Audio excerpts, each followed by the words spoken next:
ओम साईं राम। सभी साईं भक्तों को लाइफ विद साईं से वेलकम और आपको प्रणाम।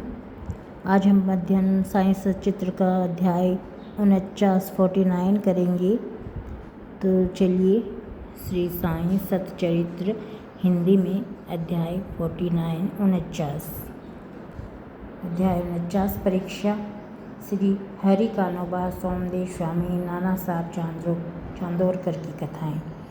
प्रस्तावना। जब वेद और पुराण ही ब्रह्मा और सद्गुरु का वर्णन करने में अपनी असमर्थता प्रकट करते हैं, तब मैं एक अल्प ज्ञानी प्राणी अपने सद्गुरु श्री साईं बाबा का वर्णन कैसे कर सकता हूँ। मेरा स्वयं का तो यह मत है कि इस विषय में मौन दान करना ही अति उत्तम है। सच पूछा जाए तो मूक रहना ही सद्गुरु की विमल पताका का विरोधावली का उत्तम प्रकार से वर्णन करना है, परंतु उनमें जो उत्तम गुण है वे हमें मूक कहाँ रहने देते हैं।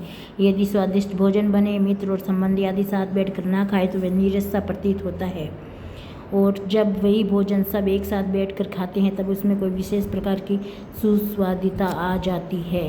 वैसी स्थिति साईं लीला अमृत के संबंध में भी है। इसका एकांत में रसावदन कभी नहीं हो सकता। यदि मित्र पारिवारिक जन सभी मिलकर इसका रस ले तो और अधिक आनंद आ जाता है। श्री साईं बाबा स्वयं ही अंतःप्रेरण कर अपनी इच्छा अनुसार ही इन कथाओं का मुझसे वर्णित करा रहे हैं, इसलिए हमारा तो केवल इतना ही कर्तव्य कि अनन्य भाव से उनके शरणागत होकर उनका ही ध्यान करें। तप, साधन, तीर्थ यात्रा, व्रत, यज्ञ और दान से हरि भक्त श्रेष्ठ और सद्गुरु का ध्यान इन सब में परम श्रेष्ठ है। इसलिए सदैव मुख से साईं नाम का स्मरण कर उनके उपदेश का निध्यासन एवं स्वरूप का चिंतन कर हृदय में उनके प्रति सत्य और प्रेम के भाव से समस्त चेष्टाएं उनके ही निमित्त करनी चाहिए। भव बंधन से मुक्त होने का इससे उत्तम साधन कोई नहीं है। यदि हम उपयुक्त विधि से कर्म करते जाएं तो साईं को विवश होकर हमारी सहायता कर हमें मुक्ति प्रदान करनी ही पड़ेगी। अब इस अध्याय की कथा स्मरण करते हैं। हरि कानोबा। बम्बई के हरि कानोबा नाम का एक महानुभव अपने कई मित्रों और संबंधियों से साईं बाबा की अनेक लीलाएं सुनी थी, परंतु उन्हें विश्वास ही नहीं होता था क्योंकि वे संसालु प्रकृति के व्यक्ति थे। विश्वास उनके हृदय पटल पर अपना आसन जमाए हुए थे। वे स्वयं बाबा की परीक्षा करने का निश्चय करके अपने कुछ मित्रों और सहित बम्बई में से शिरडी आए। उन्होंने सिर पर एक जरी की पगड़ी और पैरों में नई सैंडल पहन रखी थी। उन्होंने बाबा को दूर से ही देखकर उनके पास जाकर उन्होंने प्रणाम तो करना चाहा, परंतु उनके नए सैंडल इस कार्य में बाधक बन गई। उनकी समझ में नहीं आ रहा था कि अब क्या किया जाए। तब उन्होंने अपनी सैंडल मंडप के एक सुरक्षित कोने में रखी और मस्जिद में जाकर बाबा के दर्शन किए। उनका ध्यान सैंडलों पर लगा रहा था। उन्होंने बड़ी नम्रतापूर्वक बाबा को प्रणाम किया और उनसे प्रसाद और रुधि प्राप्त कर लौट आए। पर जब उन्होंने कोने में दृष्टि डाली तो देखा सैंडल तो अंतर्ध्यान हो चुके हैं। पर्याप्त छानबीन व्यर्थ हुई। अंत में निराश होकर वे अपने स्थान पर वापस आ गए।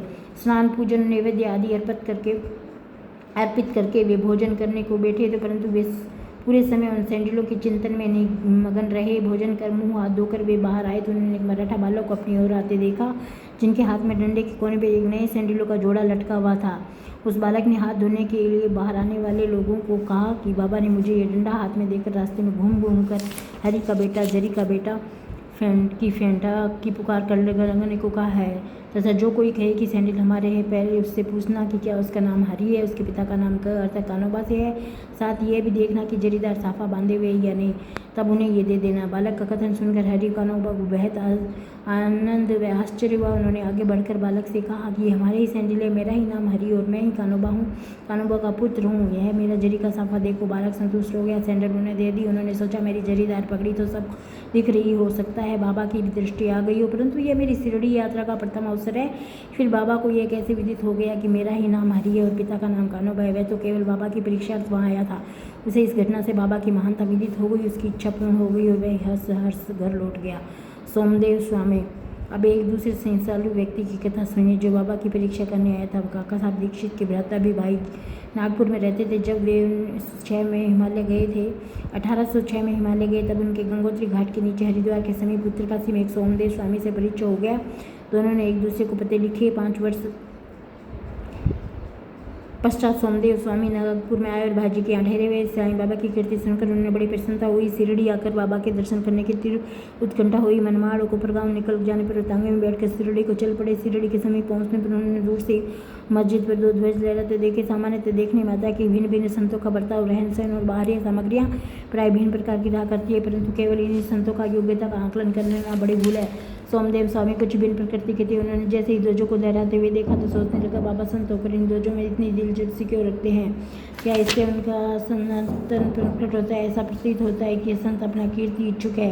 अतः उन्होंने शिरडी जाने का विचार त्याग कर अपनी 6 यात्रियों से कहा कि मैं तो वापस लौटना चाहता हूँ। तब वे लोग कहने लगे, फिर व्यर्थ इतनी दूर क्यों आए हो? अभी केवल ध्वजों को देखकर तुम्हें इतनी उद्यत हो उठे हो। जब शिरडी में रथ, पालकी, घोड़ा और अन्य सामग्री देखोगे तो तुम्हारी क्या दशा होगी? स्वामी को अब और अधिक घबराहट होने लगी और उसने कहा कि मैंने अनेक साधु संतों के दर्शन किए, परंतु ये संत कोई निराला ही है जो इस प्रकार ऐश्वर्य की वस्तु संग्रह करता है। ऐसे साधु के दर्शन करना ही उत्तम है। ऐसा कहकर वह वापस लौटने लगा। तीर्थयात्रियों ने प्रतिरोध करते हुए उन्हें आगे बढ़ने की सलाह दी और समझाया कि तुम यह संकुचित मनोवृत्ति छोड़ दो। मस्जिद में जो संत है वह इन ध्वजों से अन्य प्राणियों, सामग्रियों या अन्य कीर्ति का स्वरूप भी सोच विचार नहीं करते। ये सब तो उनके भक्तगण प्रेम और भक्ति के कारण ही करते हैं, उनका भेंट किया हुआ करते हैं। अंत में वे शिरडी जाकर बाबा के दर्शन करने को तैयार हो गए। मस्जिद के समीप पहुंचकर द्रवित हो गए। उनकी आंखों से अश्रुधारा बहने लगी, कंठ रुद्ध गए। अब उनके सब दूषित विचार हवा हो गए। उन्हें अपने गुरु के शब्दों की स्मृति आई।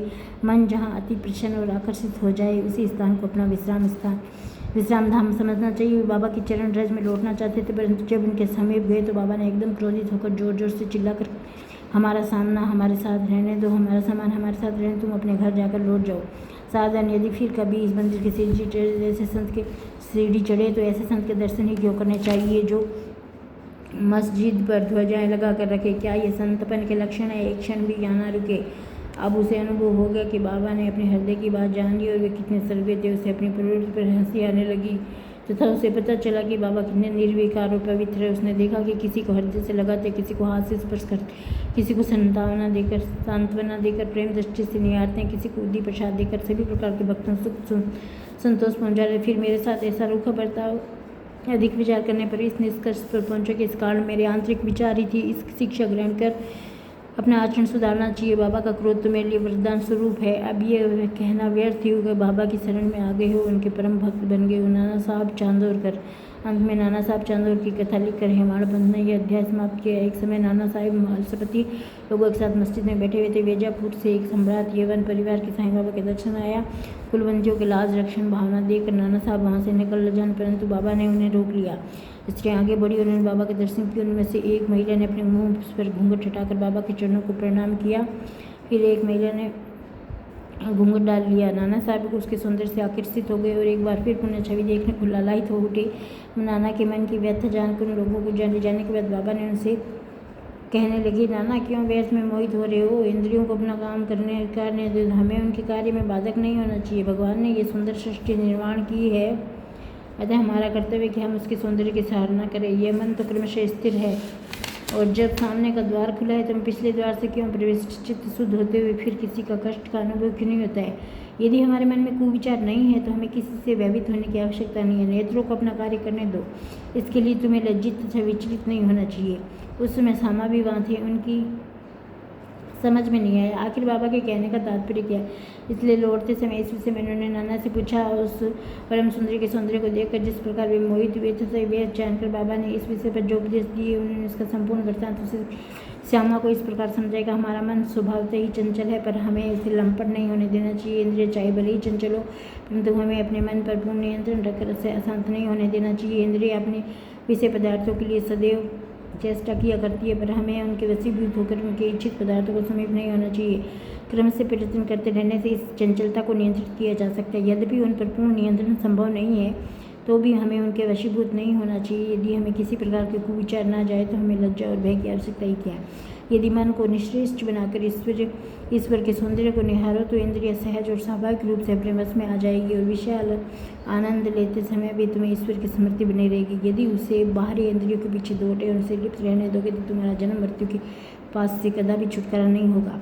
विषय पदार्थ इंद्रियों को सदा भ्रष्ट करने वाले होते हैं, अतः हमें विवेक का सारथी बनाकर मन की लगाम को अपने हाथ में लेकर इंद्रियों को विषय के पदार्थों की ओर जाने से रोकना चाहिए। ऐसा ही सारथी हमें विष्णु पदों की प्राप्ति करा देगा, जो हमारा यथार्थ में परम सत्य धाम है और जहाँ गया हुआ प्राणी फिर कभी यहाँ नहीं लौटता है।